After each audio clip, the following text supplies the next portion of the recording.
Okay, Derek. I am ready when you are, Mr. McIntyre. I'm Jerry McIntosh, and this is Our Voices, the People's Meeting. Tonight, we got a lot to talk about, and we have a special guest. And Jill will introduce our special guest tonight. But first, we'll go to our host, Mr. Derek Scott, who is the chair of the Escambia County Democrat Party. We have Bill Snow, who is the author of the great book, From the Project to the Boardroom. Jill Daggs, who is Okaloosa County State Committee person, and Christine Forrest, who is also with the Santa Rosa Democrat Party.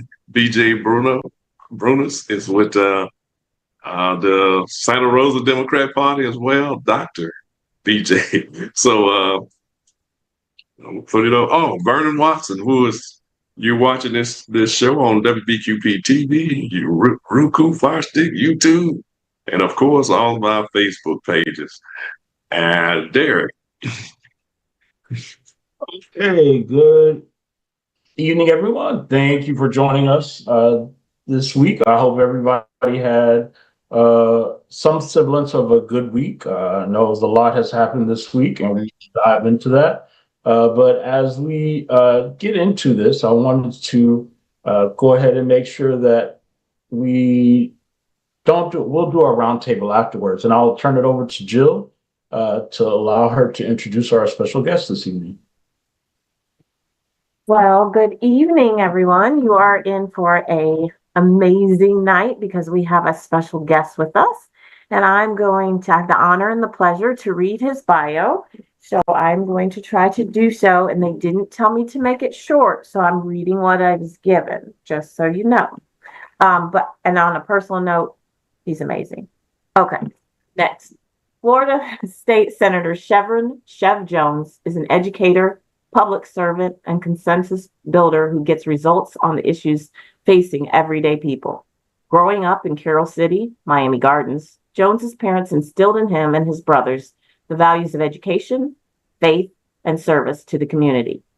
He recognized from a young age the power of education as the great equalizer and foundation that drove Chevron into teaching to help students reach their full potential.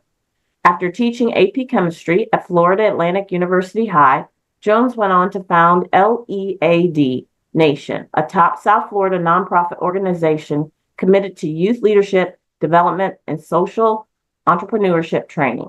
Jones's first-hand look at the inequities in education and society at large propelled him to enter public service. Elected to the Florida House and State Senate in 2012 and 2020, respectively, he has championed meaningful bipartisan legislation, including bills to secure dignity for incarcerated women, statewide expansion of a clean syringe exchange program, safety and oversight for athletic coaches for youth athletic teams, and ensuring transparency and accountability via police body cameras. Today, Jones proudly serves Florida's 34th Senate District, which includes Northeast Miami-Dade County, and as development director at the Safe Routes Partnership. I just want to tell you, I have an eye issue, so this is not because I can't read. You're fabulous. I'm trying. I can only see out of one eye, so this is a lot, but I apologize. A nonprofit working to secure safe, healthy neighborhoods for every American child and family. The immediate past chair of Miami-Dade Democrats, Senator Jones, served on President Obama's College Promise Task Force, as well as President Biden's Board of Advisors on Historically Black Colleges and Universities, HBCUs. An active member of the Alpha Phi Alpha Fraternity Incorporated, Jones is engaged in the Young Elected Officials Network, Leadership Florida Connect, Class 32, the Council of State Governments, Tolles Fellowship Program, and the Millennial Action Project's Florida Future Caucus. Jones has received widespread recognition for his service, including acknowledgments as Florida Young Democrat of the Year, a Congressional Political Institute honoree, ICABA's The 100 Most Accomplished Caribbean Americans, Gold Coast Magazine's Top 40 Under 40, and Legacy Magazine's South Florida's 50 Most Powerful and Influential Black Leaders. Currently pursuing his PhD in Education Leadership at Florida Atlantic University, Jones is dedicated to fostering collaborative solutions that improve the lives and families in his community. I welcome you. I thank you. And I apologize for the intro. You should have just let me tell my story about you. But here you go. He's here. We're thankful. And the floor is yours. Hey, good afternoon. First, good evening. Thank you, Jill. And I appreciate you and the years of friendship that we've had. And I'm so happy that we're able to have this opportunity to come on and just be with you all today. I do know that we are in some very interesting times within not just this state, but within our country. I shared with a group of individuals a old Bible saying that my grandmother always reminded us of, and it was always that we will reap a harvest, but we can't give up in this moment.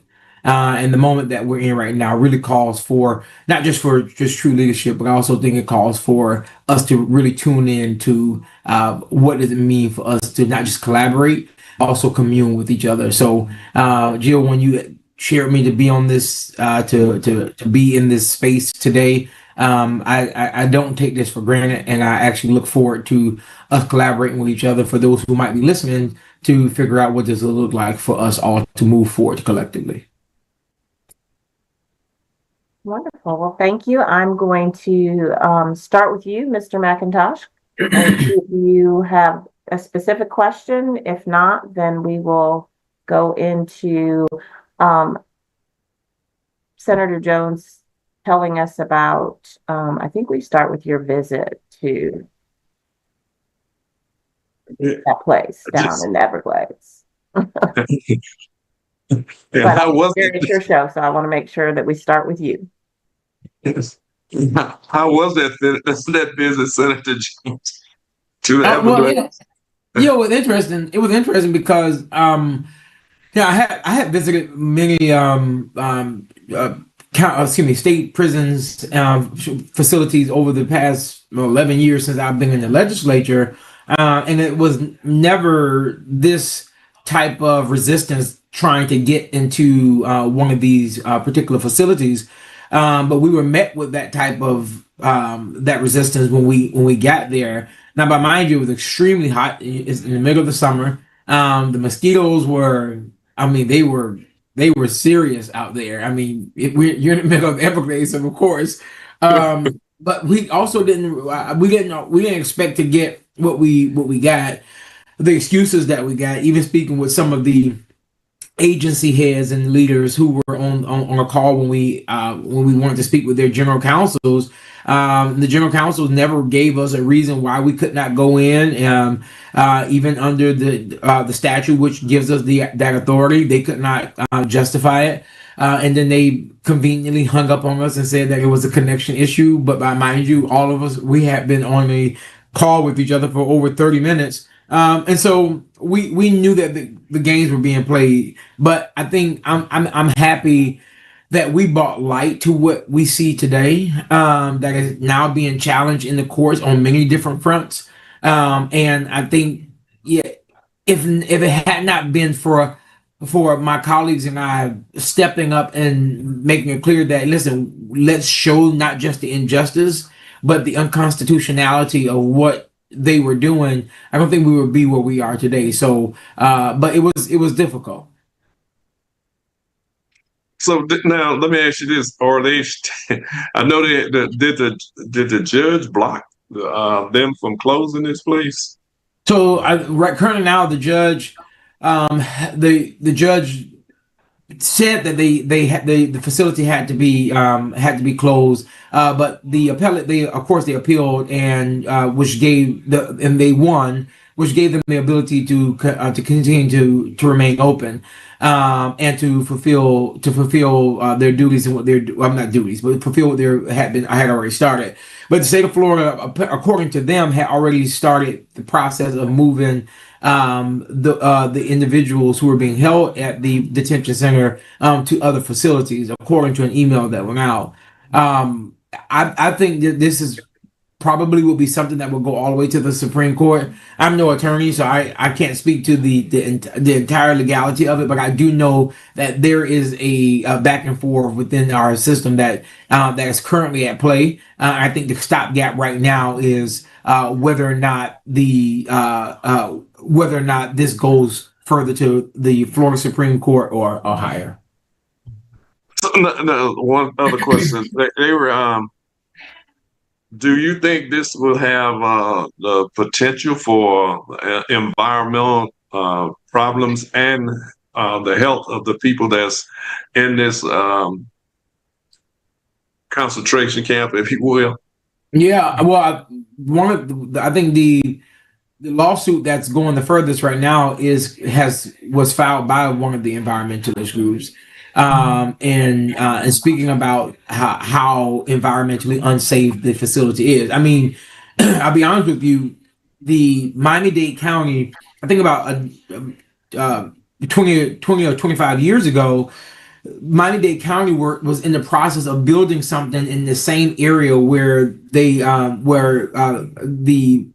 Governor DeSantis and the Florida Department of Emergency Management started building the detention camp, but they stopped building it because the environmentalists came in and said that it was just environmentally unsafe. So they stopped building on it. So, and that's why they never built or continued to build out in the property. But the property was still and is still owned by Miami-Dade County. So the state came in and the state basically said that, you know, they're going to be the ones to take over this facility and do what we're seeing right now. So as far as it being environmentally unsafe, absolutely. I mean, not just on the front of where it's being built, but also for the individuals who are in the facility is environmentally unsafe for them also. Brother Jones, Bill Snow here in Pensacola. I just want to say, if my memory serves me correct, with all the millions of dollars spent to get that place up and running, there aren't any prisoners, if you will, there at the moment. When you say that it has been appealed to the appellate court and then up to the Supreme Court, why do we always hang our hopes on what the Supreme Court might do when the court is most definitely stacked? Where are we with that? I mean, E. Jean Carroll, yeah, they said that he should pay her that 80+ million, but for the most part, the court is stacked with all of this appealing, and especially to the highest court in the land, which is most definitely stacked. How do you see that playing out, sir? So I'll be honest with you. I don't know how it would play. I don't know how it would play out, step by step. But what I do know is that, Florida has had they have a trend now to where they do these things that they know is unconstitutional for the purpose of sending it to the highest court. Absolutely. And so if we follow the track record of what we've seen over the past couple of years, they'll continue to punt, and go through the system until they get the answer that they want. And that will be at the highest court. So I think they will continue to punt this until it get to the highest court to justify it.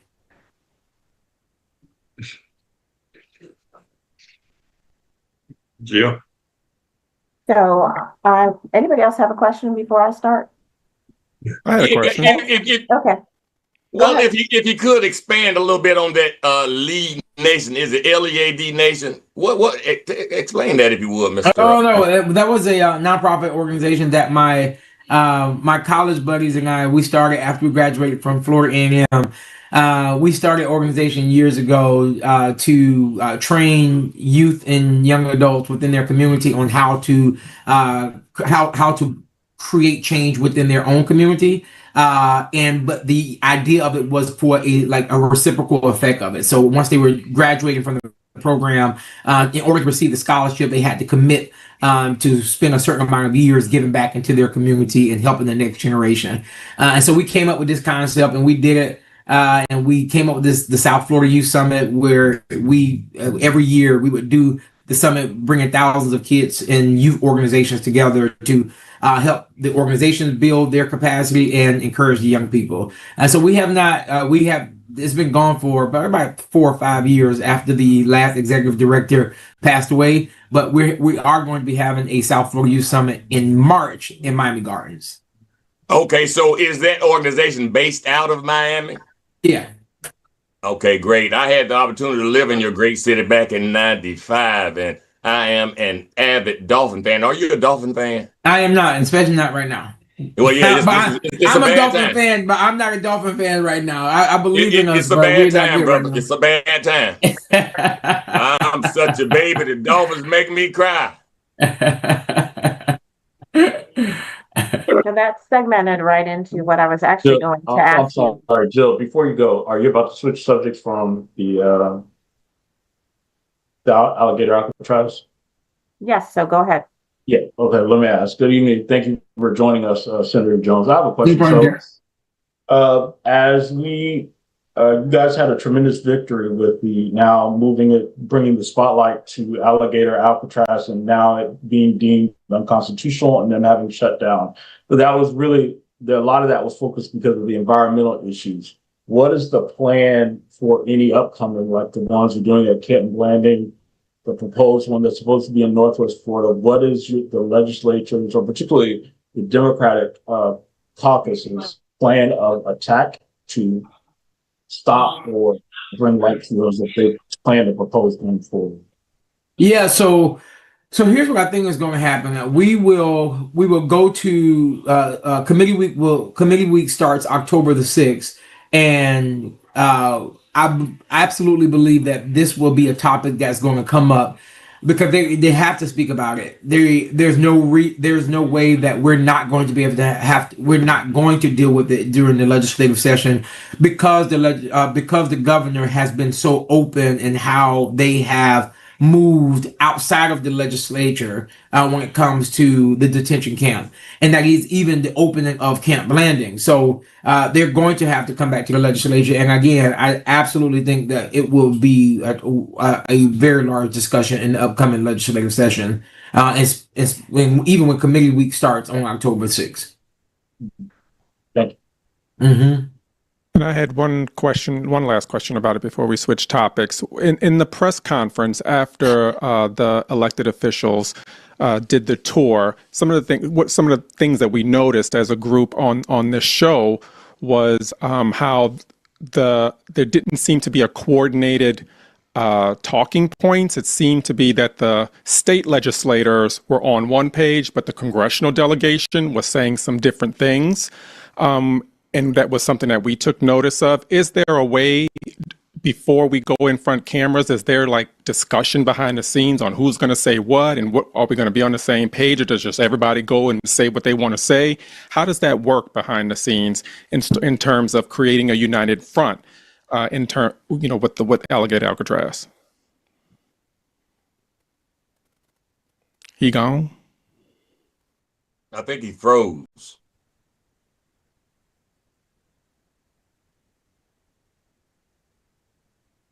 You got freeze? Yeah. Okay. Oh, I don't know why. It's just in my internet. Its connection is unstable. I don't know why it's doing that. I did hear the question. So the reason why it seemed as if we were not coordinated is because how the detention center was created was it was also confusing within itself.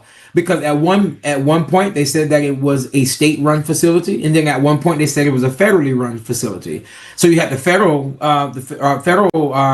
elected officials going based off of that, and you had the state elected officials going based off of that. And all the rules are different because federally they have what they can and what they cannot do. And within the state, we have what we cannot do. So I think everyone was operating based solely off of our understanding of our jurisdiction, of what we had control over, based off of the law, based off whether it was a state or whether it was in the as far as federally is concerned. And I think that's why you, as individuals, were speaking. Everybody was speaking based off of their knowledge, based off of the position that they hold.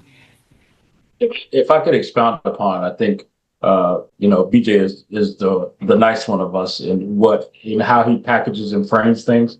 I think where he's really going with this is in the press conferences, and maybe BJ can tell me if I'm out of line or to shut up. But I noticed when the state legislative delegates were speaking, you guys were great.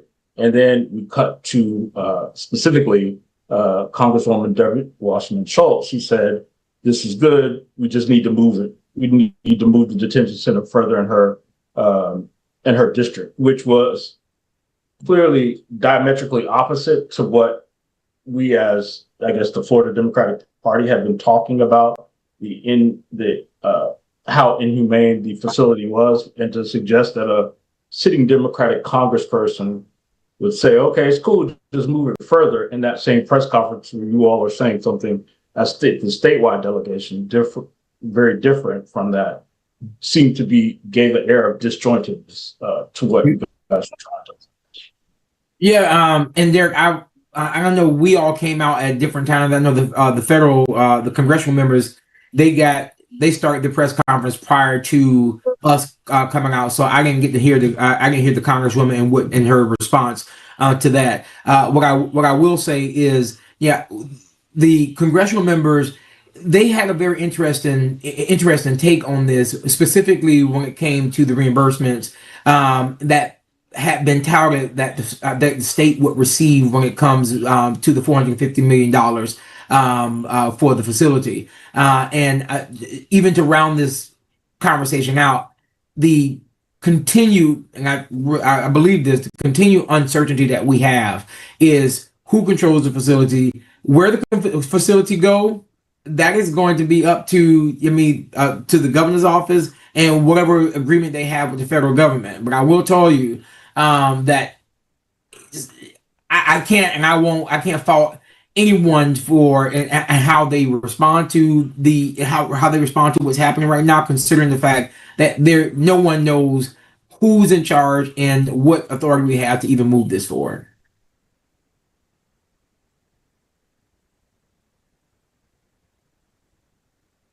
Yeah, it was federal dollars, but the governor has the ability. He can, once the governor declare a state of emergency. In this case, the state of emergency was immigration. The governor can spend up to a certain amount of money, which is $500 million, without having to enact the legislature, and that's why you have that number $450 million, because at 500, the governor has to come to the legislature.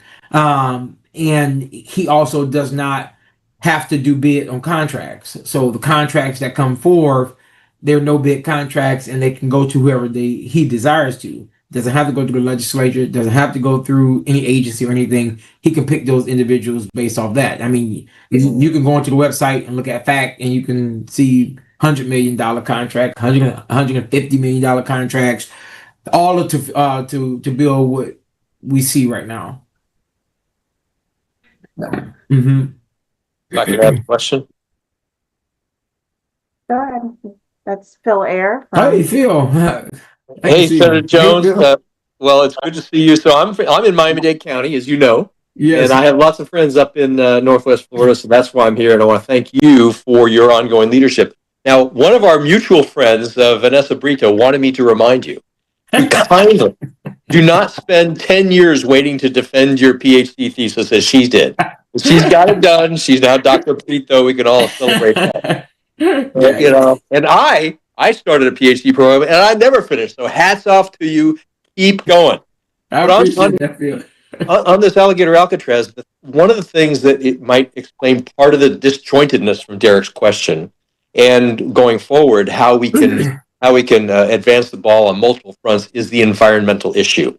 The Miccosukee tribe joined the lawsuit with two environmental groups, and their joining demonstrated the power of the environment as a galvanizing, bipartisan, let's be all Americans in this, and take note and preserve our drinking water in South Florida, preserve the economy down in the Keys because of the water flow. The next threat that comes from that facility that I see on the horizon is that from Miami-Dade County itself, where some of our colleagues, Senator Jones, of our party, Senator Jones, are talking about using that as a potential incinerator site, further disrespecting the Native Americans who have that as a sacred area, and further polluting and harming the drinking water that comes into South Florida, and even beyond that, helping to throw out the federal environmental protections that came into force because of in the Nixon administration, because of that facility, that being a prompt for the creation of the EPA, the federal EPA. So I just throw that out there as an observation, and also to say thank you, if you could pass along to Anna Eskamani my thanks for her excellent interviews on the subject. You know, she testified as a witness in the federal suit. I went and observed some of that suit when Judge Williams was helping to guide the discovery process from the environmental groups and the Miccosukis against the federal government and the state of Florida. What I observed there was a lot of point scoring by the plaintiffs, environmental groups, the Miccosukis, and the impotence of the federal and the Florida attorneys. They couldn't get in any points on environmental. They got some points in on procedural issues, and the judge, in my lay opinion, was pretty fair and straightforward. But look, we've got everything going on multiple fronts to attack this, the environmental being the most bipartisan and a unifying force. And the others, of course, we have to push as people who are concerned with human rights as well. So just a comment. Thanks. Phil, thank you. I don't know why my internet keeps saying that it's unstable, so I apologize, you all. Phil, here's what I will tell you from the both before my camera went out. Thank you for even bringing this back to light, because I think that we as Democrats, and not just Democrats, I think people in leadership, and I've noticed that we do not take seriously this one group of individuals who literally, I believe we should hear them and be more attentive to our environmental groups. And I have seen, and even just watching how they have and are defending the Everglades right now, and even talking about what does that look like to ensure that their voices are being maintained when it comes to this, and also continuing to push the envelope from the legal front, and it being a bipartisan issue, because you're absolutely right. This is one of those issues that I've seen in Tallahassee and every committee that I've been on. This is one area where, when we talk about environmental things, there are individuals within the Republican Party who takes this extremely seriously, and I think we should continue to figure out who are those people who we can create those coalitions with, not just to have those conversations, but to enact good policy to where things like the detention center won't even see the light of day. Even arguing that when we get to Tallahassee, do a committee in session, calling that stuff out and building those coalitions of those individuals who believe in the environment, like you just made mention of. So I even appreciate you for lifting that up. Before we go, Jill, I need to ask one. Senator Jones, did anyone, is anyone there had due process to be there, to be sentenced to that concentration camp? Have anybody had due process there or went through the courts or anything? Well, there were individuals who were there who were in the process of going through the due process.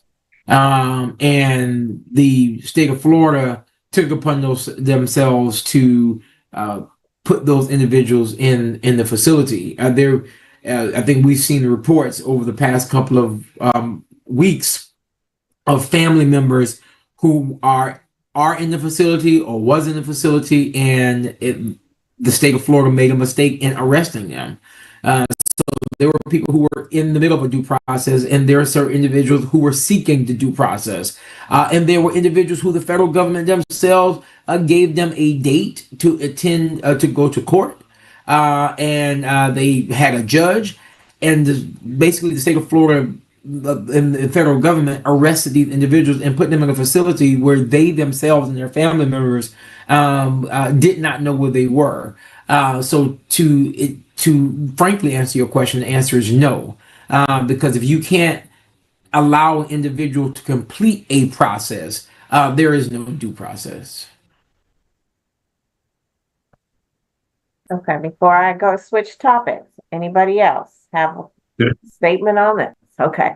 And we really do appreciate the fact that you're here, that you fight for us all the time.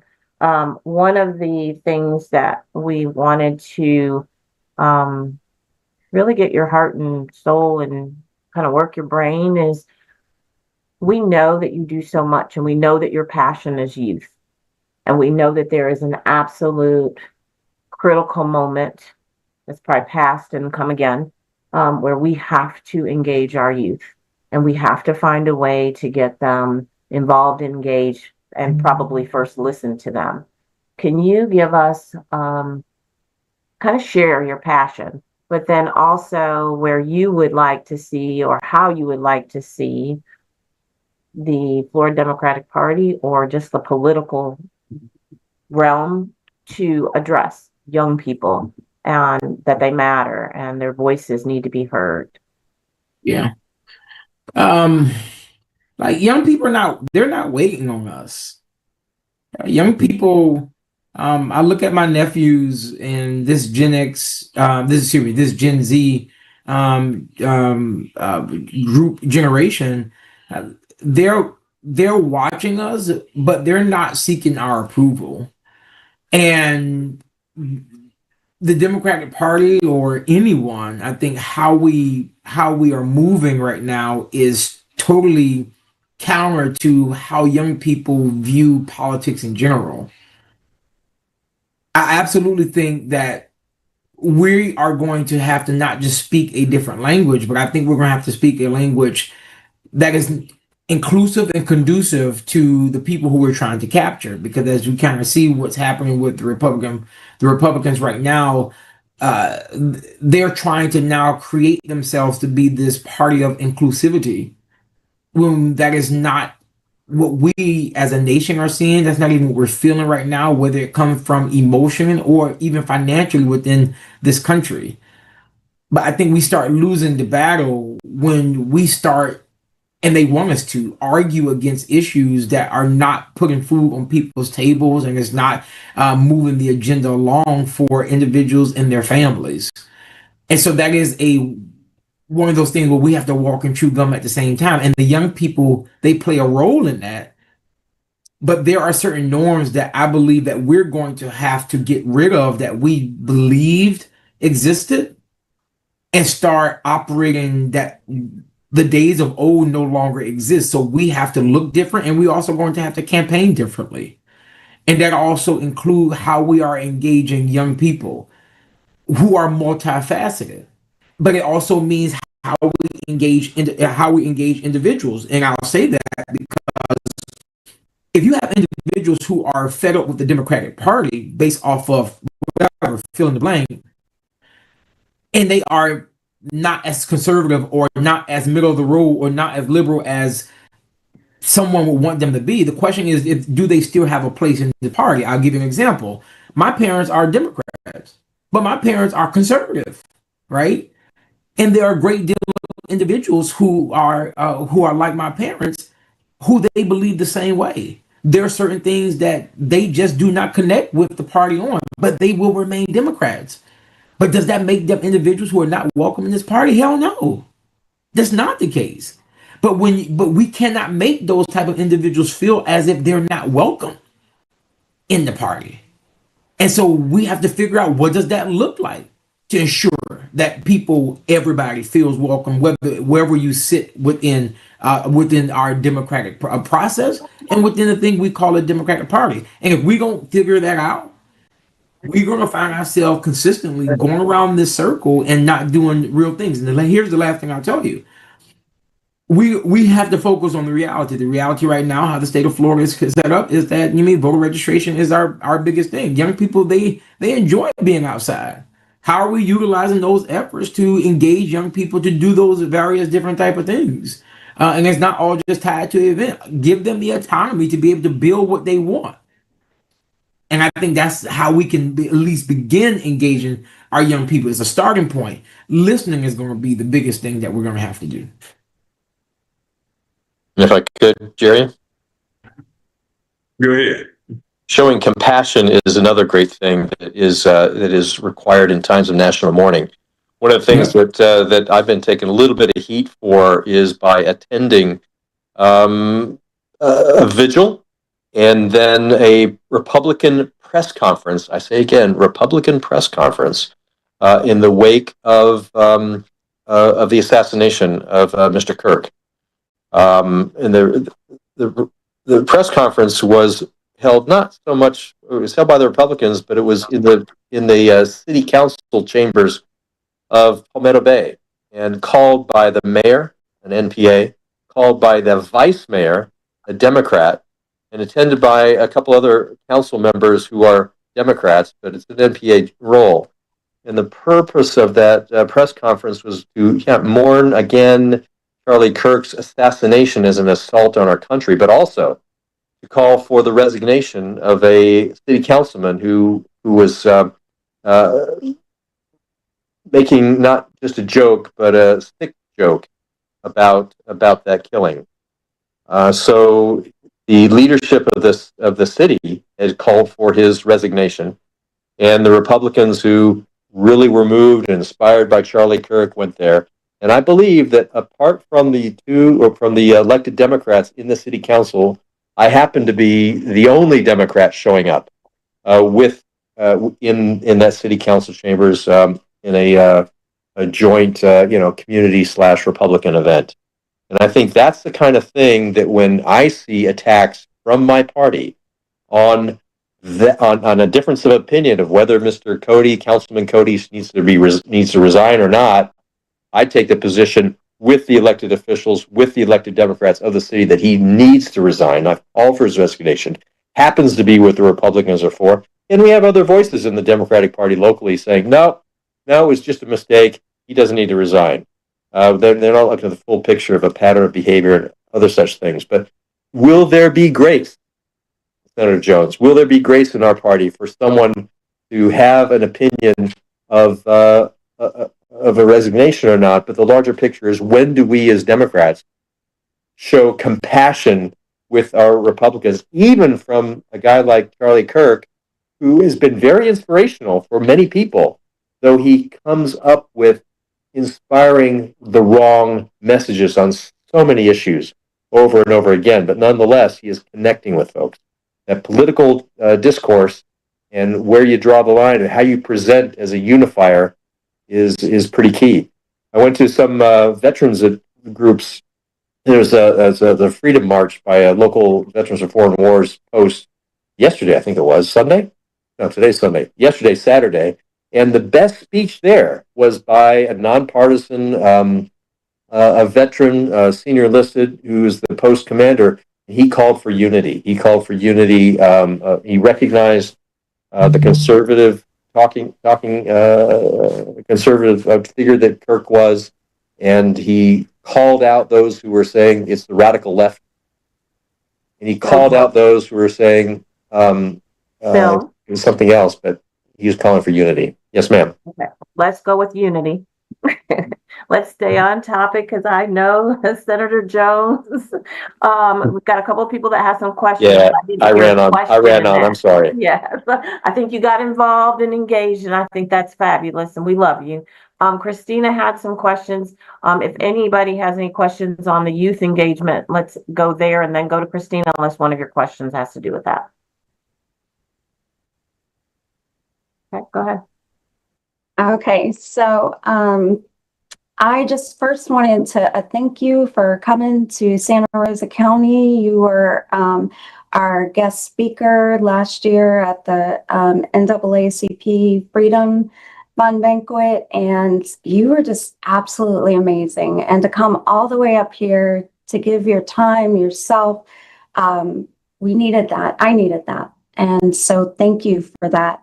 I actually have two questions. One is, when you're talking about getting stuff done, I mean, I know it's so hard with the supermajority and everything. It's so hard to hear Democratic voices and to actually get things done. A couple of years ago, you did something that always stayed with me. It was the Tammy Jackson Act, named after an inmate at Broward County Jail who gave birth in an isolation cell without any medical assistance.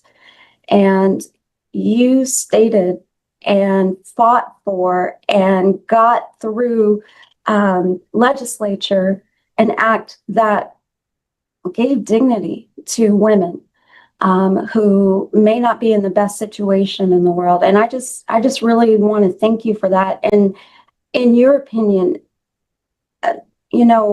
how hard was that? Yeah. So, yeah. Oh, I think you're frozen. Yeah, bro. Oh, no. I'm so sorry. I think you're frozen, everybody. They'll come back, I'm sure. Yeah, I'm sure. Yeah. he'll come back. Yeah. And the That we main, all- Am I Right. stalled again? Here, yep, here you Yeah. go. We didn't hear anything you said. And we lost you. That Okay. Well, what we'll do, I'm sure he will. There he is. yeah, he's back. You muted. You're on mute. There you go. Sorry, y'all. I don't know why this is doing this. They're But trying to stop you from telling the truth and talking to the people. So the devil is busy, but we aren't going to let him. Let's go. Let's go. Let's go. Christina, but it was difficult, but it is absolutely where I learned to humanize the legislation that I put forth. Same way like I did when I did police body cameras, humanizing it to go talk to all of my legislators, all of my colleagues, to bring it back to the reality of it could be you type of thing. So when we did dignity for incarcerated women and for dignity for incarcerated pregnant women, there were a great deal of my colleagues who were absolutely against it. But when I started sharing with them that the baby did nothing wrong and the mother is in a situation where the child will be born into a system, we still owe it to the child to protect the child. And that was my talking point.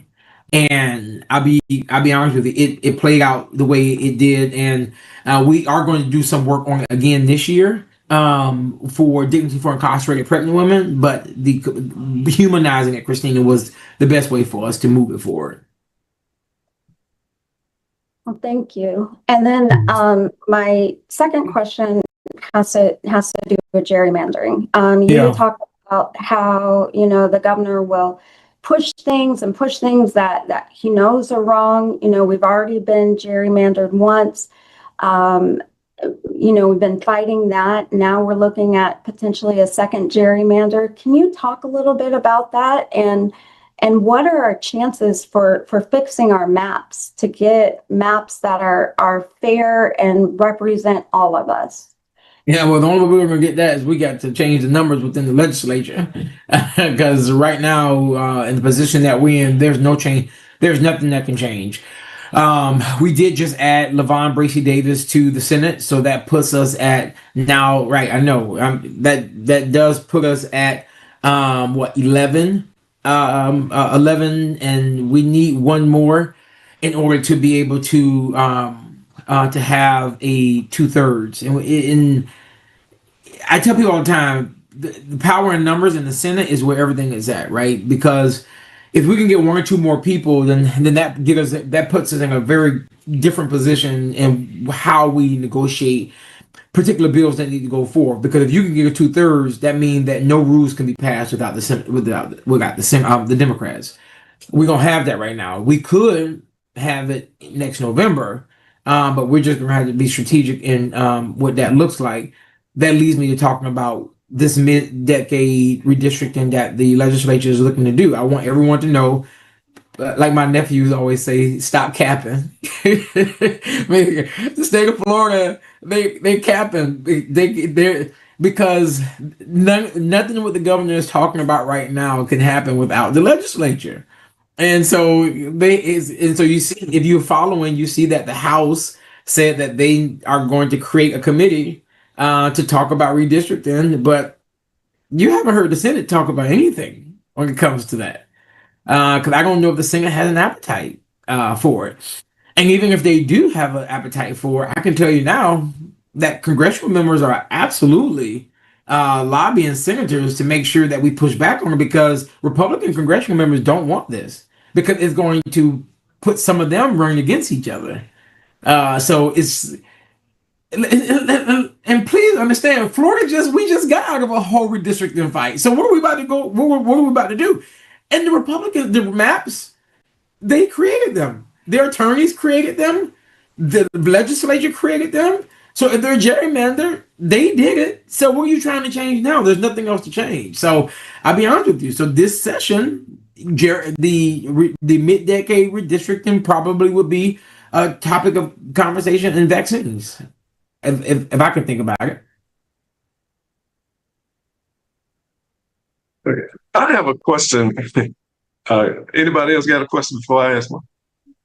Just on the non-mandated vaccines that is being pushed forward by the governor and his healthcare guy.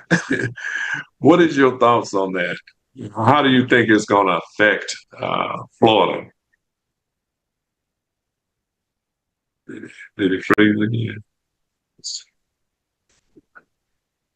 I think he froze again.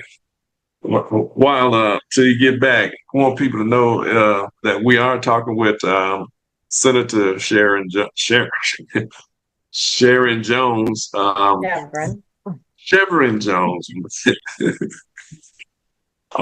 About some of the things that are going on here in the state of Florida, and as of right now,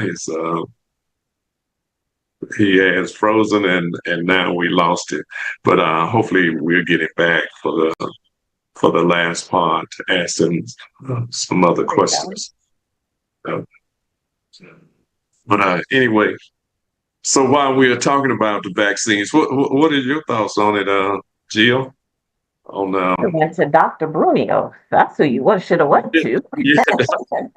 It looks like Senator Jones is back. Did you hear the question on vaccines? I'm gonna answer this question, and I'm gonna exit because I don't know what's happening with my internet. Here's my take on, again, like my nephews say, the state of Florida capping. They stop capping. They can't do anything. The fact that the legislature and I said it on MSNBC last week, that the Surgeon General, what he did is absolutely reckless, is irresponsible, especially during a time when the state of Florida, where students and parents were going back to school in the middle of vaccines happening, and that type of response come out from the legislature, from the Surgeon General. And I also want to remind people, because I don't think people are not the state of Florida is not being honest. And this, again, hear the buzzword: Florida will be the first state to ever do such a thing. But also realize that the state of Florida already have laws in the books that protect religious freedom for vaccines and for personal reasons for parents. So this idea that parents don't have a choice, it's not true. Parents already have a choice whether or not they want to get their children vaccinated. And the last thing I'll say is, and as you can, for those who have been following this, you can see the polls that make it clear. Both Democrats and Republican parents they haven't said that they believe that if a child is going into a public school, that they should be vaccinated if the parent desires to. And they do not agree with mandates being lifted. And I follow the doctors. And I trust with the laws that we already currently have on the books. And last but not least, the American Council of Physicians just came out and made it clear that the state of Florida is wrong if they're talking about eliminating vaccine mandates. I don't think it sees the light of day. I know for a fact there are enough votes in the Senate to kill to kill it if it comes over. I know you're about to leave us, but before you do, we'd be remiss to say, what are the next steps for you? How can we help? And what do you need from us? And truly, like I just appreciate, we all appreciate all that you're doing. But you can't leave without telling the public what's next so we can be on board. And I appreciate it. Listen, right now I'm excited to I'm running for re-election right now for the Florida Senate, District 34. But I am also working with the pastors and churches all across the state to do a entire statewide series of galvanizing our faith-based leaders in preparation for the midterm elections. I have found the lane that I'm going to take in this. I am not waiting on a party. I am not waiting on individuals. I am going to do what I know where I'm comfortable at and where I feel is necessary. I'll do my part, and everybody else have to do theirs. I think, and if I can give advice to anybody who is talking about how to get involved with what we're seeing, find your lane and operate in that lane. I'm done depending on anybody to come save us. I am clear that nobody's coming to save us at all. And so I will always support I will support the party. I will support everyone, but this has turned personal for me. And so I found the lane that I'm going to operate in. And I hope everybody else do the same. And we want to put our first bid in here in Pensacola before you come on down here. Oh, Jerry, listen, don't say less. So we did the people's meetup down here, and we had thousands of people who came to Antioch, and we're going to Duval County with Bishop McKissick in Duval. We'll be there. We'll be there in December, along with Pastor Jamal Bryant, and we're planning that right now as we speak. I look forward to coming over to Pensacola. Find me the church, and I will bring everything else. Oh, we got the church for you. Say less. Let's go. Okay. Let's go. Let's go. Let's get it on the books, Dr. McIntosh. Let's do it. All right. Jill? And all of us in the Panhandle and across the state of Florida, we truly thank you for everything that you do, that you put your heart first. We have talks, and I love our talks because we're able to just share what we need. And I think your last words is what everybody needs to understand. Find your lane, do something. Yep. Stop waiting to be saved because it's not happening. You That's are right. What is needed, and you inspire all of us. And we wish you the best in your election. We're here if you need us. You just pick up the phone. Thank you, Jim, so much. Have a blessed night, and thank you for taking time out on your Sunday. And you're welcome back here anytime. Anytime you need us. Anytime. Thank you, Mr. McIntyre. I appreciate y'all. Thank you. Thank you. Thank you. Thank you. Thank you, Phil. See y'all. Right. Okay, everybody. That was Florida State Senator Chevron Jones of District 9, District 34, way down in Miami-Dade County. We appreciate him for joining us this evening. Now back to our normal programming. We will go ahead and do our normal roundtable. And we will start with Mr. McIntosh. What do you have for us today? I don't have anything today. I will next week, but I don't have anything today on the roundtable. All right. I think this is a first. I'm not sure, but you always talk about the initiative or something. I'm not used to saying you don't have anything. A scholarship, there's something. I know, right? Yeah, well, we're waiting on some things to come in before I say anything else about the scholarship. So Gotcha. But I will have some next week, that's for sure. On the scholarship, as a matter of fact.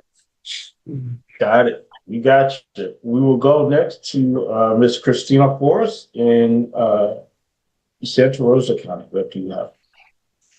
Hi, I'm super excited to be here today. On Tuesday, this Tuesday coming up, we will be having a candidate come, and we will be doing a lunch at the CMF Center. That is going to open up at noon. I'm very grateful for Dr. BJ Brunius, who has already secured all the food and everything for that event. All are welcome, definitely, to attend. We will not be having a normal DBC meeting on Tuesday. That we would normally have that evening. So we are encouraging everybody to come out to the luncheon, which I'm sure will be talked about a little bit more. So. Thank you for that. I appreciate that, Christina. Mr. Bill Snow, how are you, sir? Welcome back. I love that Jill has to get you. We got you for the whole month because Jill said come all during September. So we got you in September. What's going on? What do you have? Anything to share? Chevron Jones, awesome. Nothing for the roundtable this week. Just glad to be able to sit on this panel with you, wonderful people. Okay, great. Thank you. Mr. Vernon, do you have anything to share? No, I don't have anything. All right. Phil Air, Mr. Phil Air, do you have anything that Yes, sir, I do. So this past week we went to the VFW locally down here in South Florida and had the supervisor of elections office put up a table, and we were coordinating that. That's what the Air Force PAC was doing as part of our outreach to get people ready to vote. And we are wanting to know if we would have your support to approach offices of supervisor elections in Northwest Florida, the three or potentially four, but probably three of them, to do the same thing with American Legion and Veterans of Foreign Wars and Disabled Veterans of America posts in your area. That's what the Air Force PAC would want to do, and we're getting good success here. Are you asking us now, or are you just want? I put it out as a potential ask. Well, no, yes, we're asking now, Okay. but I don't need a response now. We'll ask you offline. Okay. All right. But I thought I'd preview that, in prime time. There you go. Appreciate it. All right. 20% of veterans are inactive and are at risk of being purged from the voter rolls, and to actually address that now is a good. If assuming you like I believe, we need to have veterans out there voting more than not voting. Right.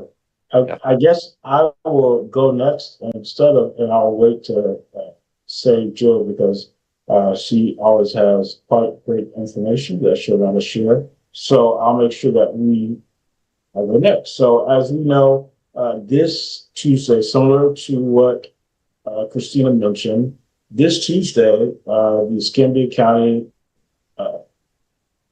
Party will meet at 5:30 p.m., which is Tuesday, September the 16th, at the downtown library. We are thankful to have gubernatorial candidate David Jolly to join us with the SCP. We'll share, I guess, some of what his vision for Northwest Florida and the state of Florida is. And this is a great opportunity to ask questions. So if you would like or talk to him about what your vision is like. So if you would like to join us in that endeavor, please do so. We will be at the downtown library at 5:30 p.m. Please come. Come before 5:30 because seating is relatively limited, and I'm sure we will have a large crowd. Right now, we've got about 60 some odd folks who have signed up already, plus our normal DEC members. So I feel like it's going to be packed to capacity. So please join us. Bill, Mr. McIntosh, come on downtown to the library at 5:30 p.m. on Tuesday. We'd love to see you. We will follow that up with Thursday. The Escambia County Democratic Black Caucus will have its general body meeting, and we are pleased to hear from book ban expert and the chair of the Escambia Democratic Party Public Education Committee, Ms. Linda Fussell. She will be walking through the status of the book bans, how they are impacting us here in Escambia County. If you're not familiar with what just happened with the Escambia County School Board and the passing of removing about almost 500 books off the shelves, and with one vote, you would get those. So we're getting people every day. One of the books that were banned, I will tell the story because we were at the 5051 rally last Monday, and somehow we got on the topic of book bans, and Attorney Fred Gant was there. He found out that the book about the Little Rock Nine was banned, and he was like, "The Little Rock Nine is banned." And he was like, "Derek, did you know the Little Rock Nine was banned?" I was like, "I did." And he's like, "Why is it banned?" I was like, "It's about black folks, you know that." So clearly, we still have a lot of people who are unaware of how broad and deep the banning of books goes. So we'd ask that you join us. We'll be at the library as well. Or you can join us on Zoom. Feel free to reach out to me or go on to the Escambia County Democratic Black Party, Escambia County Democratic Black Caucus's Facebook page and get the information. We will share the login and Zoom access with you there. So I appreciate it. I just got a text to say that I forgot to recognize BJ in the roundtable discussion, and I did not forget. You just sent me a text and said he's good. So we got this over here. Thank you. Appreciate it though for looking out. So anyway, we will move on to Jill.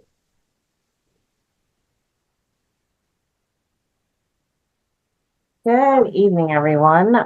Thank you. Although I have to say to our co-host, Mr. Scott, that usually he has the most stuff. He always does that little dig when I happen to have a whole lot of stuff, and then he tells you I have a whole lot of stuff. But that's what family does, and I love that we're all family here. It is great that you guys think that Bill Snow is here just because of me, but I think he made it pretty clear last time that he missed us, and he'd always been with us watching from afar, and he wanted to be here with us. I think it was the lunch that did it. But anyway, we're glad that you're here.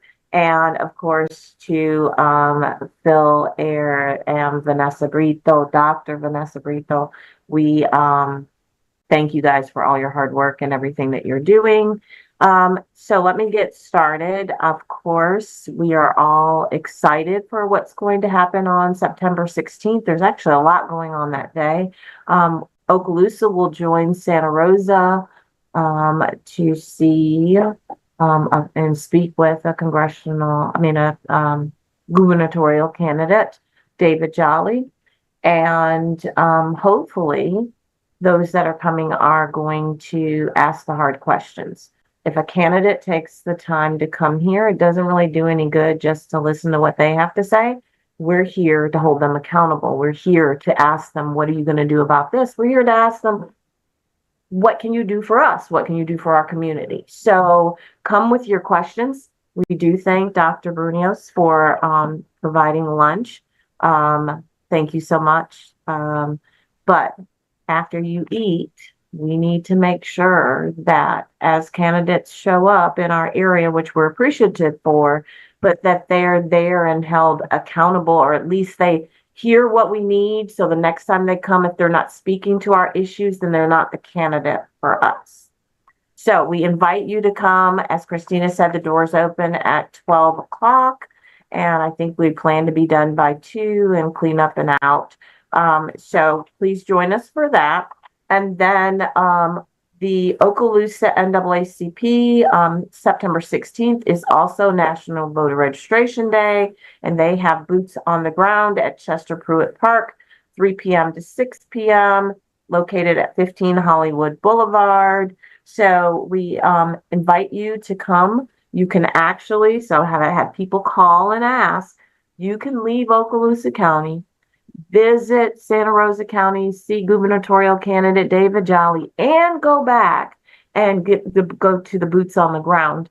And when that's done, and this you don't have, Derek, I have a special invite. I want everybody who's in my listening ears to hear this.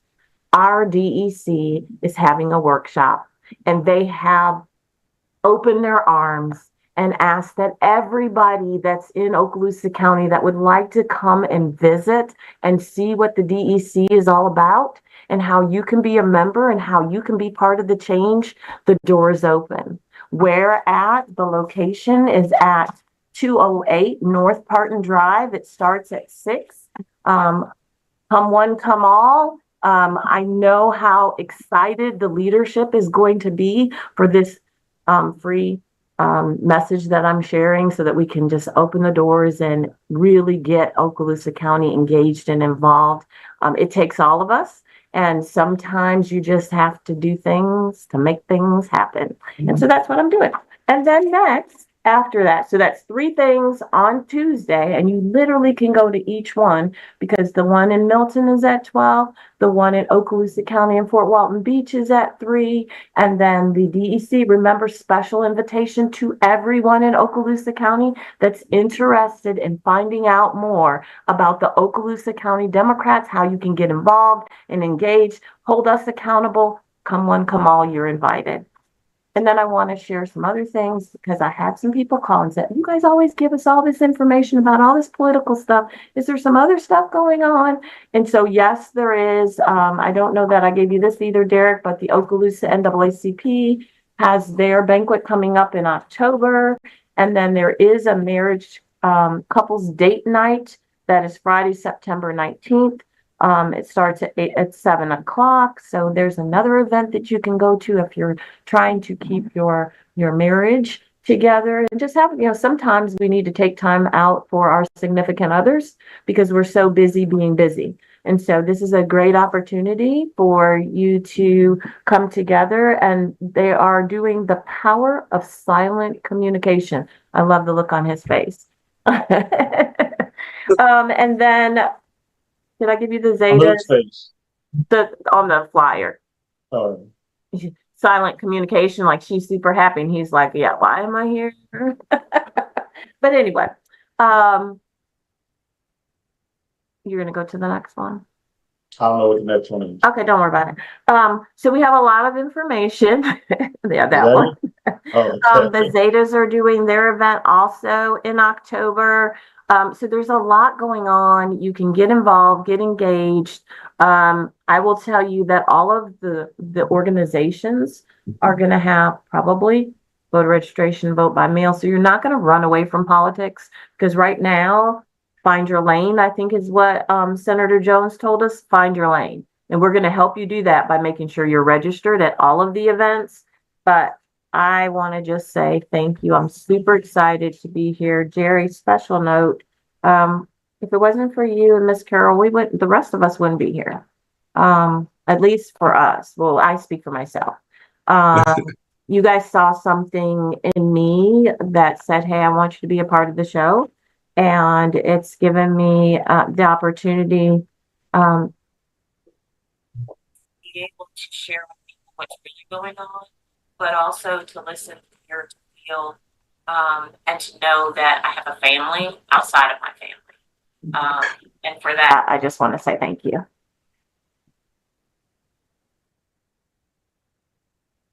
That was nice. That was really lovely. Absolutely. Okay, I'm turning it back over to you, Mr. McIntyre. You gotta get BJ. Gotta do what? Get BJ. Oh, he said he was good. He said, oh, good. Yeah. Oh, okay. Yeah. Okay. Oh, yeah. I was reading the other day. Well, we know the Supreme Court ruled that the ICE agent can detain people based on race or ethnicity, and whether they speak Spanish or any other language. In other words, they can violate the equal protection under the law rights and just pick you up and arrest you, for no reason whatsoever. And the Supreme Court has said it's okay. Bill? Oh. It goes back to what I was saying as far as Congressman Jones, as far as our the highest court in the land. It's a travesty. Sotomayor and our sister are the only two. We have a third liberal that doesn't quite rise to the occasion a lot of times, but they put it plain and clear that the courts are off the rails. It is amazing what people that are sold out, man, big corporations and a loyalty to a person over the people that they are sworn to uphold justice. It's the ultimate diss to the American people what our courts are. You would think that the ultimate court in the land would be just, but a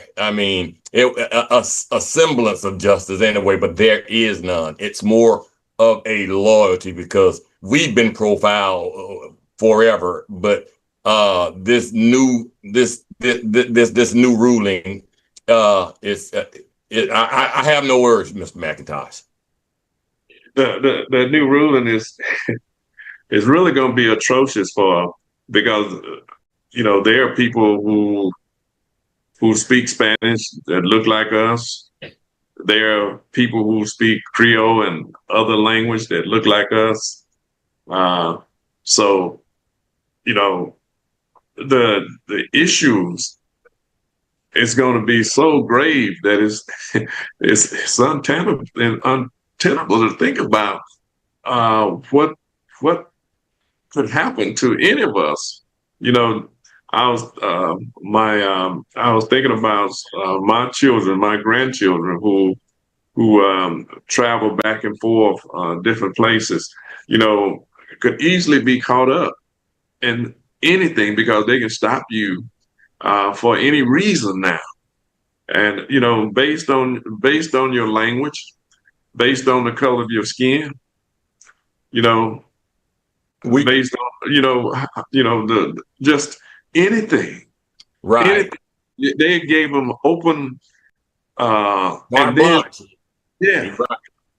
they gave open season on people of color in this country, and with Trump still in office, using the military to do his dirty work, and a lot of the people that's in the military, a lot of those guys they were talking about when they was in California, they didn't want to be there. They did not be there. They interviewed some of the people, anonymously, and they didn't want to be. They were saying that they did not want to be there, harassing people, pointing their guns at people who are citizens, and that's what parents. Yeah, they didn't train. They didn't train for that. They trained their parents. Yeah, if their parents or their sister or brother. Right. So, and then now, in DC, they got to carry long rifles and stuff of that nature. So, you are trying to provoke something. It just haven't happened yet, but they're talking about sending people in Chicago and New Orleans and anywhere where there are black mayors at, where blacks, they want to take over the cities where black people are at. Even though many of the people that are protesting in Chicago are white, because they don't want it to happen either, because they know that it could easily disrupt and destroy businesses and everything else, because the National Guard can't be everywhere at one time. So why is he trying to provoke people to make something happen so he can declare a state of emergency and take over, and put this country under total dictatorship. That's his goal and his rationale. But I hope people don't fall for the okie doke.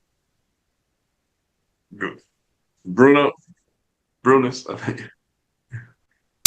I mean, I'd have to agree with you. This is right out of Project 2025, as Joe likes to always remind us. Just go to the chapter and find it. That's exactly what he's trying to do. I think they are developing a large amount of frustration, in my view, because we really not biting. We like, y'all didn't want our sister. Go ahead, run the country the way y'all want to do it. Tear it down to the ground, and we're gonna sit by and watch, and we're gonna watch y'all. We may fall, but we know we're gonna take the whole country down with it. Y'all gonna hurt your own constituencies as well, and we're just gonna sit by and watch. I think they thought that there would be more uprising, and we really just like, look, y'all wanted it. Y'all want to run this. Y'all think y'all know better. Go ahead and have it. And so now they have to instigate these types of. They have to cause community agitation because they're not getting the response that they anticipated. But to be honest with you, I don't even think we're going to bite on that aspect. Yeah, I hope not, because that's exactly what they are trying to do. And they're trying to humiliate the governors, the people that's governing these cities, like the mayors and the city council and county commissioners that's running, aldermen that's running these major cities. They are trying to humiliate them in front of the people, but the people are on the side. They're like the mayor of Chicago. Now his poll was pretty low for a minute until he started attacking Trump. His polls numbers shot up because the people know that he's out to protect their rights and what they are fighting for. And he has said, him and the governor in no uncertain term, that they're going to fight to them. They want Trump to know we don't want no National Guards in our streets and our cities, because it's not going to stop crime. Crime, you can only, crime happens, but you can't stop it before it happens. If somebody want to commit a crime, you can't stop it before it happens. You got to already know what's in that person's mind, what's in their head, what they are thinking, and you don't know that. And so this is why so many crimes go unsolved. Most crimes in the that police say they find, some of the bigger crimes, they might solve them, but most crimes go unsolved in this country. There are cold cases 40 and 50 years old and older that still have not been solved yet. And they're not going to solve those crimes, I doubt.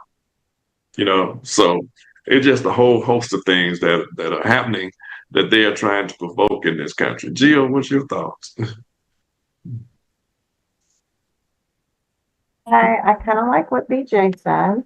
Just sit back and do nothing. But I guess I'm not shocked because I don't think it mattered whether they ruled that way or not. They're doing it anyway. And once you're in custody, once they take you and you're in custody, you see how hard it is to get them out. Families don't know where they are. Lawyers aren't able to get in. So I think BJ's right. What are you going to do? Because they're already doing it. Doesn't matter what the court said. By the time, even if the courts right now just said, nope, can't do it. What about the people they've already done it to? You think they're going to go back and let them go? No. So I think that we find other ways to make sure that we're prepared. I want to really ask a question and kind of sort of change the subject, but not really. Since Senator Jones was on here and he said, figure out your lane, what do we each feel like our lane is? His was faith-based, and he's going to stay structured on that to galvanize them across the entire state. What are we each going to do besides what we're doing? So again, remember, he's still a senator. So he's still doing his job. He's still doing the work. So nobody on here can say, I'm going to be the DEC chair. I'm going to be the state committee person. I'm going to be the DBC president. I'm going to be our voices. I'm going to be Bill Snowden. That's not what he's saying. What is your new lane? Because you're going to save yourselves and your community. what is our new lanes? What do we feel like our you're either called to do, you're passionate about, that you need to do. So I think we should maybe talk about that for a couple minutes. And Oh, I think, go ahead. well, I was just going to say that, I made a big deal about going to this Charlie Kirk event. But part of the reason I did that was because I'm safe doing it. A lot of folks that would be, I'm safe because I'm white. I went to this event. There was maybe one African American person there, but the rest of them were all white, and that just shows the demographic that Charlie Kirk spoke to, and some of the demographics been led astray or from their heart don't have the same kind of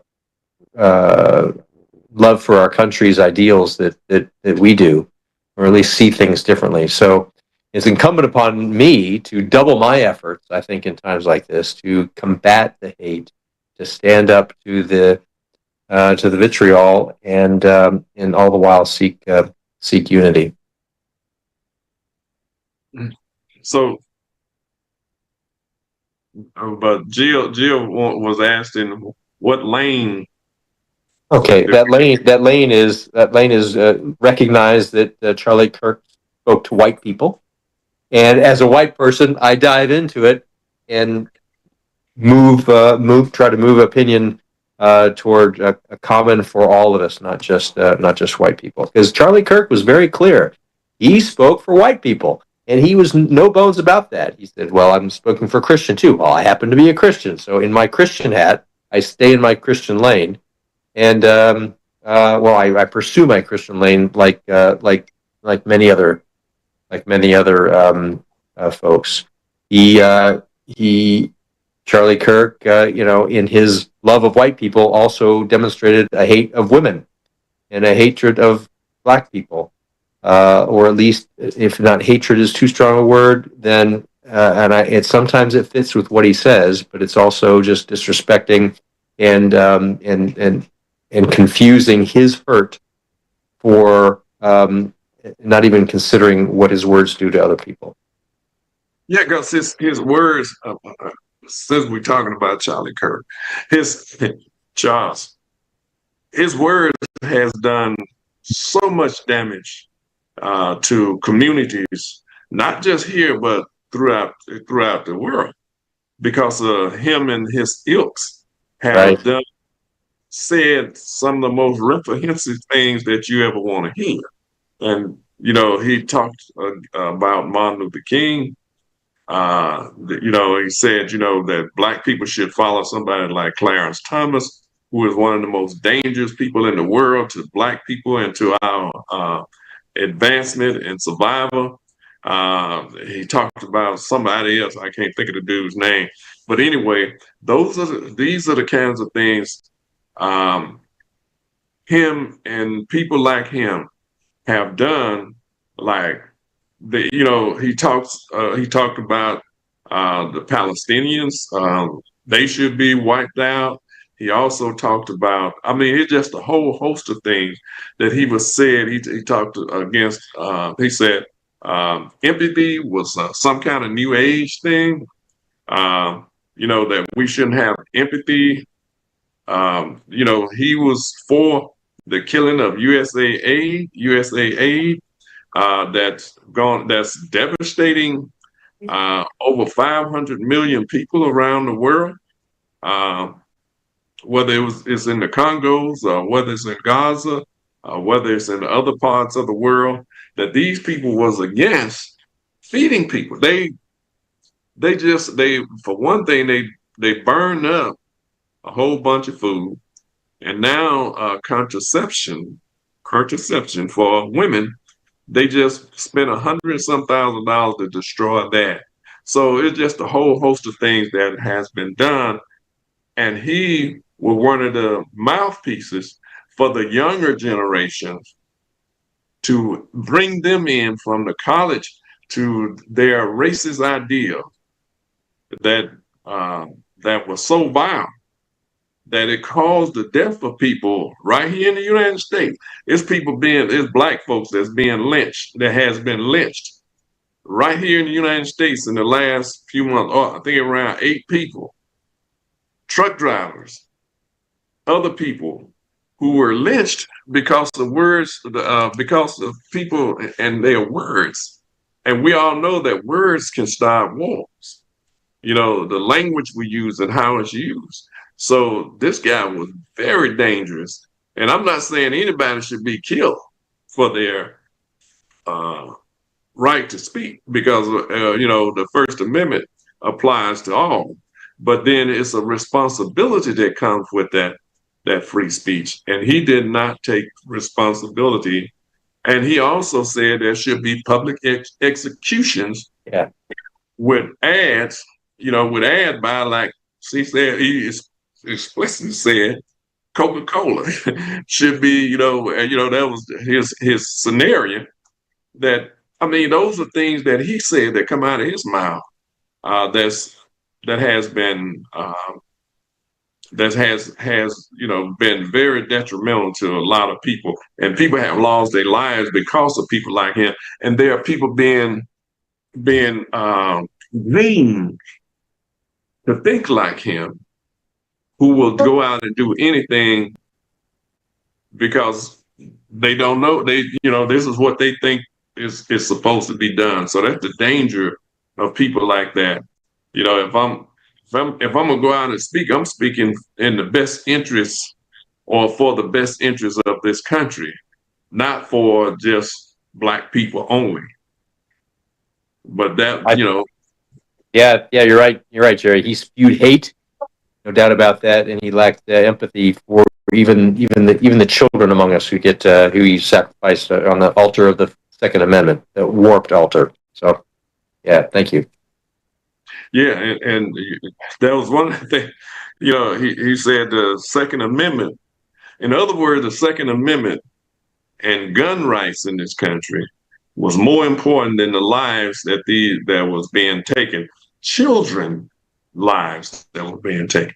Not that people was telling people they couldn't have guns. They were saying there should be some kind of gun control where people don't just go out and get guns willy-nilly, no matter what kind of condition your brain is in, that you can go get some kind of automatic weapon with 100 bullet capacity that can kill hundreds of people in a matter of seconds. And this is what he's been promoting. The Second Amendment is good to have. Everybody should have something to protect their homes and other things, but to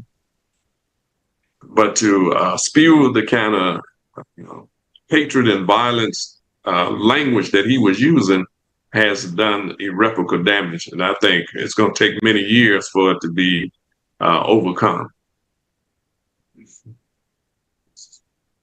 Bill? Yeah, Jerry, man, What lane are you getting in? Because that's where I thought we were. well, 5 minutes. I only asked for 5 minutes. What lane? The secretary called us to a lane. He called us to a lane. He called us to a lane. Called us to a lane. Okay.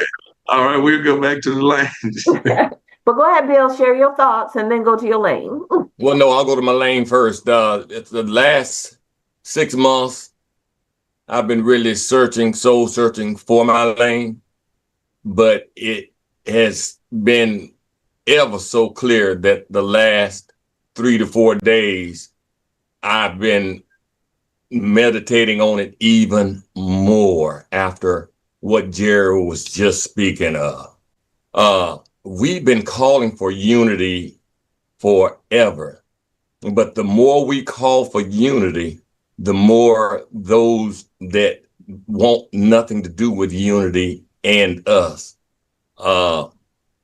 just dig in and double down and are all the more vile and speak with vitriol. This guy, after losing his life, no one should lose their life in such a manner. To me, it's incomprehensible that someone that spoke with the vitriol that guy spoke with did not have better security.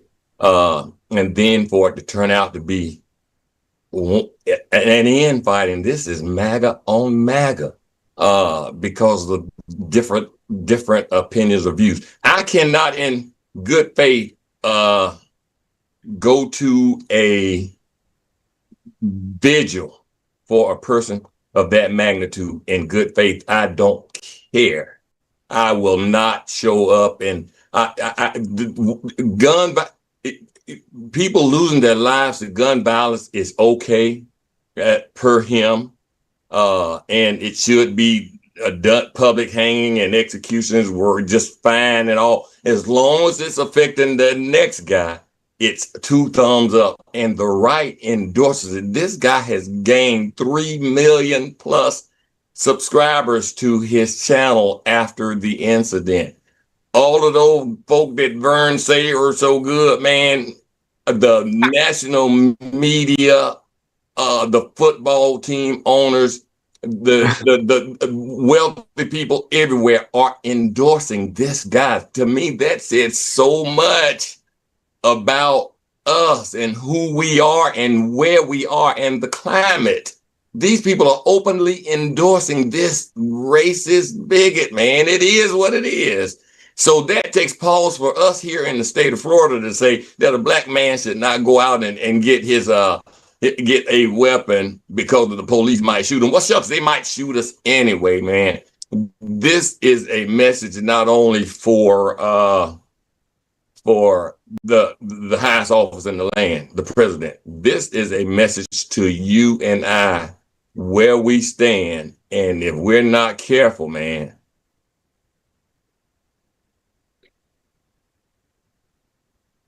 Yeah. Jill, did they, yeah. You muted. She's frozen. No. No. Yeah. Well, Jill was talking, asking us about the lane that we want to be, what lane that we want to be in. Mine is that we continue to do what we are doing, as trying to inform people. Our motto was inform and transform. And so I want to do that even more, to boost up our social media programs and everything, that so we can inform people even more during the week and on Sundays. So that's the lane I want to be in, to inform people as much as possible, to give them some good information, because the misinformation that people are being given now is detrimental to our community, especially to the young people.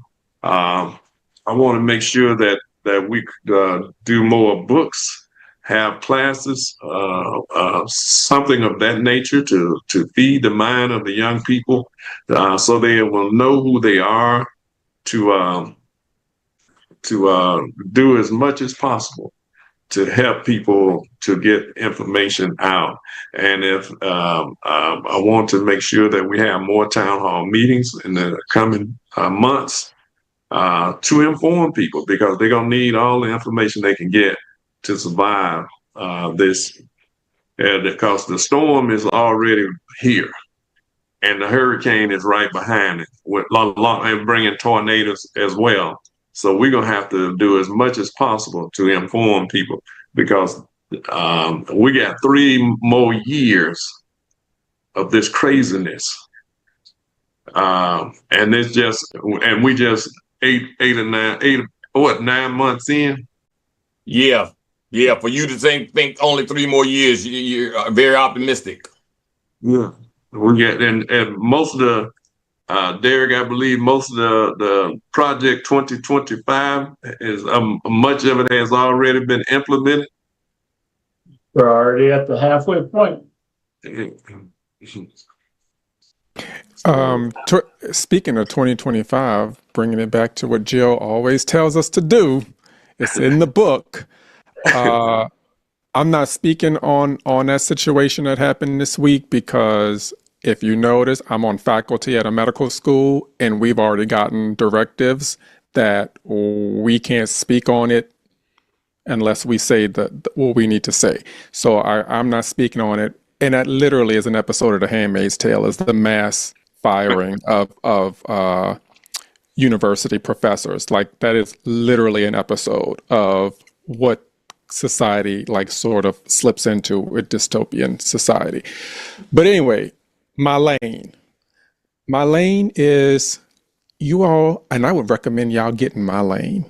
Afrofuturism, I'm telling you, there are going to be reformers that are going to be necessary when all of this is over with.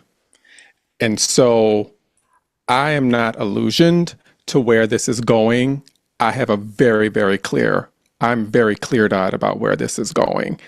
And I'm not built to fight, because when I fight to the death. And I think that I would be more useful in reforming and rebuilding. So I am spending a lot of time thinking about what I want systems and the country to look like when these people are done with it. So that's where my lane is going to be at. I'm not trying to fight these people. You never heard of the let them theory? There's a book out right now. Let them. Just let them do whatever they need to do, because we can't stop them anyway. Like, the time to stop them was 2024 in November. That was the time to do it. So at this point, we got to ride with this wave that we have ushered into this country. This is clearly a test that the Lord has said we have to endure. And I'm going to spend my energy on what it's going to be like rebuilding after they burn whatever they want to burn to the ground. So that's my lane. So for the people who are watching, what is Afrofuturism? So it's sort of like, it's a combination of, think Wakanda, but without the fantasy. Okay? So it's sort of like what society could be. Like, if you think about the Democratic Republic of Congo, that really should be the wealthiest country on the continent, based on all the cobalt and all the minerals that have been mined from that area in order to supply our cell phones and our electronics and our iPads and our laptops and our computers. A lot of those minerals that are required in order to build the electronics that we take for granted, a lot of that comes from the continent. And yet a lot of the people on the continent do not see the benefits, despite literally their earth being mined from underneath them. So it's sort of like, what would society be like if you had all the if you claim the resources that are literally underneath your feet for yourselves in order to enrich your community? So it's sort of like that. So think Wakanda, but without the fantasy. Build your own real life Wakanda. I think that's what the Abraham in Burkina Faso is saying, that we have to build it from the resources. So they build their own gold refiners, bought up tractors and gave to farmers, and just a whole host of things. But you're right that in the Congos, there's people starving to death, being worked to death, children, for and to supply the stuff around the world, in the Western world, in China and other places in the East, but they get nothing for it. They are dying and starving. Some of them are, starving to death. Others are suffering from malnutrition on a level that should not be. And with the USA aid cuts, it's done even more damage because they can't get the medication now that they need. But Derek, what lane are you gonna be in? That's a great question. I won't say that I like it right now, but well, let me not say that. That sounds like it. I'm tired very tight. But I think what I recognize is we're going to have to continue doing. So for me, um, educating the community on why we have to show up in 2026, and then making the move to show up in 2026. Keep pointing out the things that are happening, uh, in our own community. Looking at, like, for example, both of our counties, Escambia and Santa Rosa, have stopped enforcing the open carry ban here in the counties. So people now can walk around with, like we in the Wild Wild West, you walk into with the saloon and the thing on your hip, and you can now do that. Not going back to the point, I know we're trying to move off of it, but pointing out, like, the county commissioner for District 2 has authored and is putting on the county commissioner's agenda to rename the 65th Avenue, which is right in front of the Escambia High School, rename it to Charlie Kirk Memorial Way. Seeing the things with the Frickerson that's happened. These are things that I think hopefully will galvanize people to say it's time to wake up. What I would say is I wish I could be one of those folks at times that, like, you see on the YouTube videos that seem to be having a ball, like doing the boots on the ground and going to the trail rides with, their cowboy boots out and flicking their fans. I want to be one of those people, because they, like, through all of this, while we're pulling out our hair, they're having a ball, and so I'm like, I want to have a ball too, but that's not my lane. My lane is continuing to share with those people who are having a ball. You can have a ball too, but on, November 3rd next year, I need you to have a ball down to that precinct. That same ball that you're having, when you click them fans, I want you to click them fans in precinct 1, 2, 3, all the way up to 8. That's what I want you to do. And so it's trying to get people to do that. It's trying to get more people registered to vote. Like, we went out to the University of West Florida, and we had a very good time this week going out there. We got about 10 students who came out to register to vote, who actually got registered to vote, and it was interesting just talking to them about student life. And, I guess I take for granted that, like, people know some of the same information that we know. Like, we all know on this dais who Manny Diaz is, not our FDP Manny Diaz, but as a former commissioner of education, and how he ended Black history and said that slavery benefited Black people, and he ended Black history teaching in school, and said that slavery benefited Black people. He is currently the president of the University of West Florida right now, right? And talking with the students, the amount of people who are like, he said, "What? He did that? Are you for real?"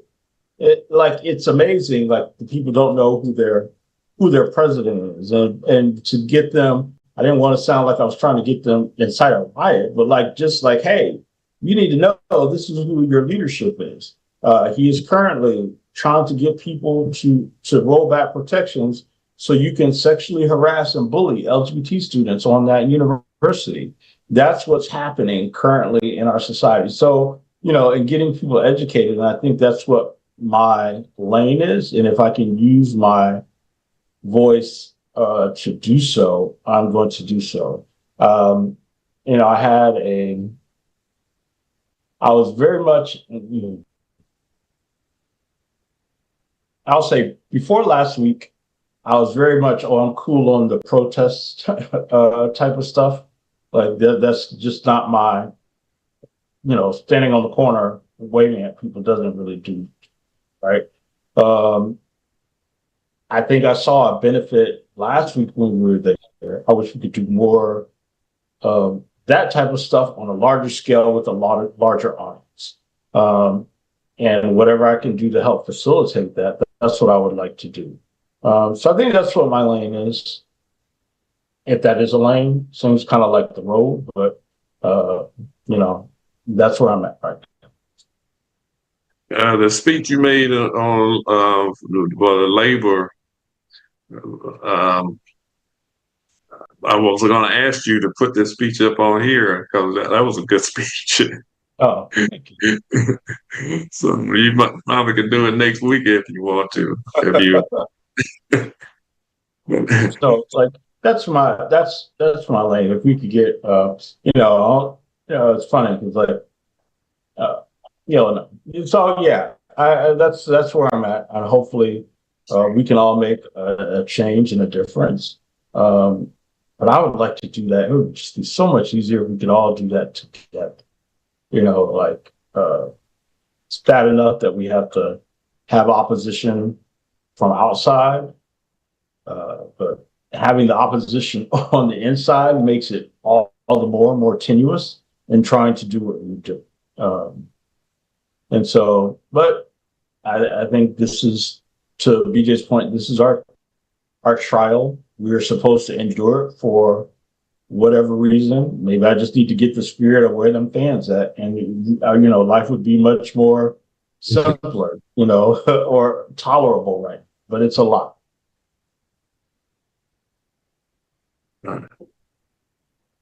Christine? I'll be honest, I don't really know my lane. I think it's changing. I am definitely here to support and uplift and amplify however I can, whatever that looks like. Voting has always been, near and dear to my heart. That's one of my cores. And just continuing talking about the importance of that, continuing to talk about how voting changes things, and how, it really is something precious, and I don't want to see it go anywhere. And supporting those who are in leadership roles, trying to bring more people to the table. My aunt, who was the first Black female president of the Louisiana AFL-CIO, she used to tell me, she's still alive, but she would say there's two types of people, and you have to figure out what type of people you have, particularly when you're in the organizing space. There's generators and there's implementers. And you got to find out, are you a generator? Are you an implementer? Or are you an implementer? Because there are some people who have the brightest, greatest ideas, but can't implement a damn thing. And there are some people who draw a blank when you ask them to brainstorm and can't really think about it. But if you give them a task, they're going to make sure that task is handled. So when you're trying to figure out what your lane is, I would say, start there. Do you find yourself being more of a generator or an implementer? And if you start there, then you can sort of know on what side of the organizing space you should be on. Vern? All I gotta say, Jerry, and the gang is number one. I got three things to say, okay? And I don't know about my lane just yet. Number one, they need to stop this white on white crime. Number two, I only have to quote Malcolm X. The roosters. The chicken is coming home to roost. And number three is that I shed no tears. That's all I got to say. No, you got to speak on them good folk. But there's still good folks on both sides. And I still believe I agree. I've always agreed with that. Yeah. So, yeah, good folks on both sides. So I can't. Go ahead. No, go ahead. finish. No, that's all I got to say about it. Because I want to keep my license as well. So I just want to say, because it keeps coming up, and there are a few of us on this call that are in a what? What? Where you do your spiel? Oh, go ahead. Oh, that's okay. Do your spiel. No, go ahead. What are you gonna say? No, go ahead. No, what? Oh, okay. I just didn't want to go after what I think you're about to say. I would say I had an answer. Well, I know I have a partial answer until BJ just said what BJ said. Then you made me think. But in my thought process to that,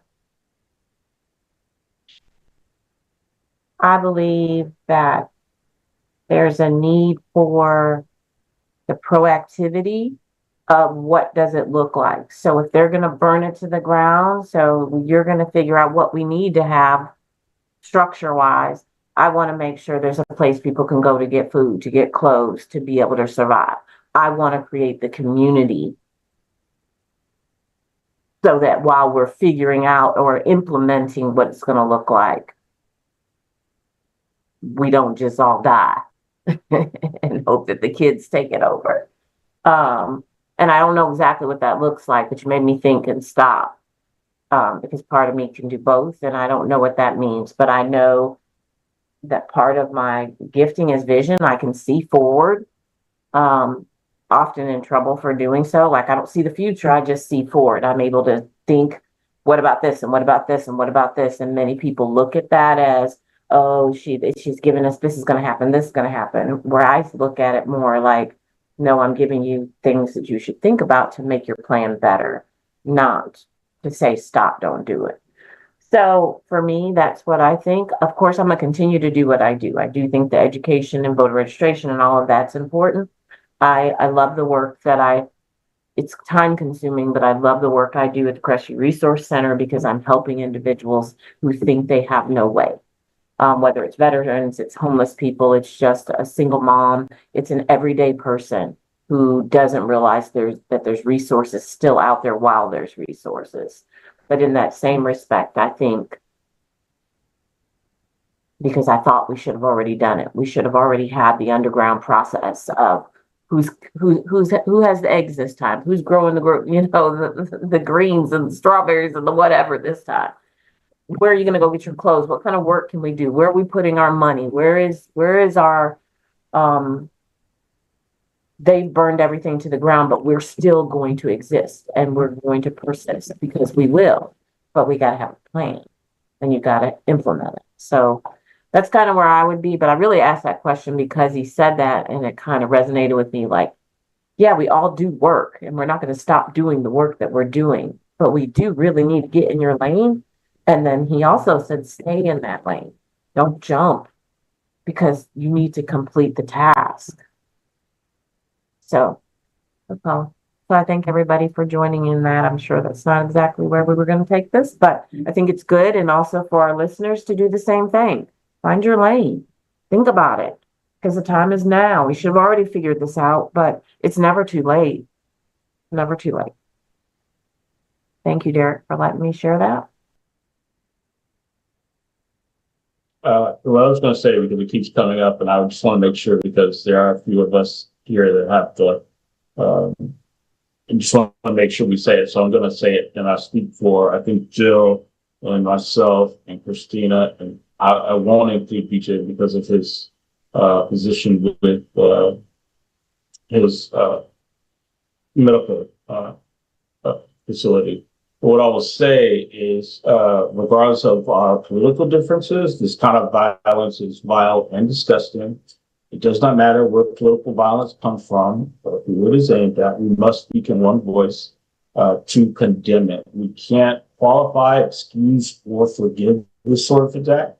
Here in Florida, we've seen firsthand the devastation shooting can cause, or even what the threat of violence can do. So no one should have to experience that. Now, at a time when it is easy to point fingers and lay blame. We need to be a voice of reason and not add to the case.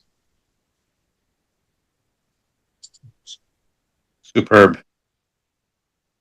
And I agree with you, Derek. But on the other hand, there are others who sit back and now open their mouths against the violence that's taking place against people of color. There are people right now who are making policy and legislation that is detrimental to our community, to the lives of people who will not, they can see killings by law enforcement on innocent people on video and still won't condemn it. And that's what make people what harden the hearts of people, because they can see all of this and then they know who these people are, and it is causing people to not have empathy toward people like that. Of course, nobody wants to see anybody killed because of their right to speak, but their right to free speech. These people are throwing, they are screaming fire in the theater, and people are being trampled on, all over the world, and because of their free speech, which is causing the death of people, not just here in America, but around the world. And that's unfortunate, because the same people like Trump, he want to give him the Presidential Medal of Freedom. But there was a legislator killed last month in Harassment. He said nothing, then opened his mouth against that violent confrontation that took place where people were killed. And this guy was on his way to kill other legislators, but he didn't open his mouth. None of these people opened their mouths against the killing of these of the legislator and other people. He haven't said one word about these killings. As a matter of fact, he have encouraged some violence through using law enforcement and telling them don't treat them nice, slam their head up against a car or something. That's the kind of language he has used. And of course, we have always condemned violence in our community because we see the results of it. We see the results of people like Malcolm X being killed, Martin Luther King, Medgar Evers, so many others that were slaughtered. And, even the Kennedy brothers, it's just a whole host of people. And the people that should be condemning it won't condemn it, but they always talking about their thoughts and prayers. When they can make legislation to help offset much of these things, much of what has taken place. But I digress. Bill, I agree with you, Jerry.